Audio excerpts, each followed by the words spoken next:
Question बात करेंगे दोस्तों पारिस्थितिकी तंत्र के घटक कौन कौन से हैं और उनके कार्य के बारे में। दोस्तों पारिस्थितिकी तंत्र जिसे इकोसिस्टम या इकोसिस्टम इंग्लिश भाषा में दो शब्दों से मिलकर बना है।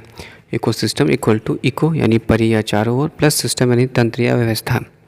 अतः पारिस्थितिकी तंत्र एक अंत क्रियात्मक एवं आत्मनिर्भर प्राकृतिक व्यवस्था है। इकोसिस्टम के अंतर्गत बायोटिक तथा अबायोटिक दोनों वातावरण सम्मिलित हैं। दोनों एक दूसरे को प्रभावित करते हैं।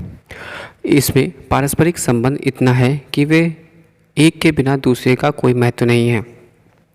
कंपोनेंट ऑफ इकोसिस्टम जिसमें अजैव घटक यानी एबायोटिक, जैव घटक यानी बायोटिक, अजैव घटक अबायोटिक, अकार्बनिक पदार्थ यानी इनऑर्गेनिक मैटर, इनके अंतर्गत N2O2 P S H2 व H2O आते हैं। वातावरण में इनका चक्रण होता रहता है और जो जीवन के लिए आवश्यक है।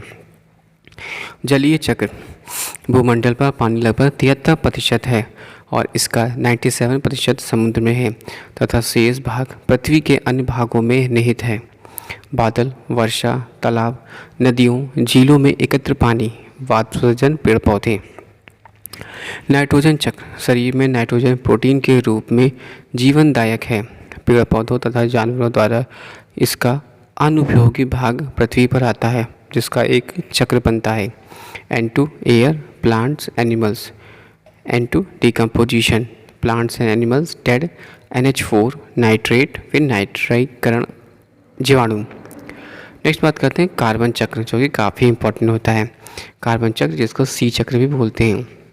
वायुमंडल में C और CO2 के रूप में लगभग 0.039% है। यह मानवीय क्रियाओं, औद्योगिकरण यानी इंडस्ट्रियलाइजेशन, जंगलों में कटाव, ज्वालामुखी आदि से निकलकर वायुमंडल में मिल जाता है।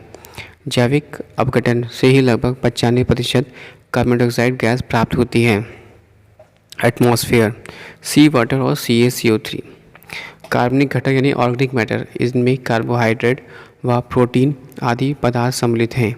विभिन्न कार्बनिक पदार्थ चक्रण द्वारा जीवीय घटक में प्रवेश कर सरल कार्बनिक पदार्थों में बदल जाते हैं तथा जीव की मृत्यु के पश्चात पुनः कार्बनिक पदार्थ वातावरण में मिल जाता है। जल, वायु तथा भौतिक घटक यानी क्लाइमेट कंपोनेंट्स, इनमें ताप, जल, प्रकाश, वायु, आर्द्रता व मृदा आदि शामिल होते हैं। दूसरा जैव घटक यानी बायोटिक। बायोटिक की बात करते हैं तो इसमें आपका आता है प्रोड्यूसर, फिर इसमें स्वपोषित और परपोषित, कंज्यूमर, प्राइमरी, सेकेंडरी, टर्सरी और डिकम्पोजर्स। उत्पादक जिसमें पहला आता है जिसको बोलते हैं प्रोड्यूसर, स्वपोषित। ये हरे पादप एवं बैक्टीरिया हैं जो सूर्य के प्रकाश में अकार्बनिक पदार्थों द्वारा जटिल कार्बनिक पदार्थ बनाते हैं, इसलिए हरे पादपों को स्वपोषित कहते हैं। परपोषित जंतु परपोषित होते हैं और पौधों द्वारा निर्मित कार्बनिक पदार्थों का अपना भोजन बनाते हैं, अतः इन्हें परपोषित कहते हैं। उपभोक्ता यानी कंज्यूमर, प्राथमिक उपभोक्ता, प्राइमरी कंज्यूमर। वनस्पति का सेवन करने वाले जंतुओं को शाकाहारी प्राणी कहते हैं। ये इकोसिस्टम के प्राइमरी कंज्यूमर है। एग्जाम्पल के लिए मृग, शावक, चूहा व कोट। तृतीय उपभोक्ता यानी सेकेंडरी कंज्यूमर, ये मांस भक्षी जंतु होते हैं जो शाकाहारी प्राणियों का भक्षण करते हैं। एग्जाम्पल सांप, लोमड़ी, बिल्ली। तृतीय उपभोक्ता टर्सरी कंज्यूमर, ये दूसरे मांसभक्षी प्राणी होते हैं जो द्वितीय उपभोक्ता या प्राथमिक उपभोक्ताओं का भक्षण करते हैं। एग्जाम्पल शेर, गिद्ध व उल्लू। अपघटक यानी डिकम्पोजर्स जिसमें कि आते हैं आपके ये इकोसिस्टम के सूक्ष्म जीव होते हैं जैसे कि मृतजीवी कवक, बैक्टीरिया जो मृत व क्षय होते हुए उत्पादकों व उपभोक्ताओं को संक्रमण करके जटिल कार्बनिक पदार्थों का सरल यौगिक व अपघटित कर देते हैं। Thanks for watching and sharing.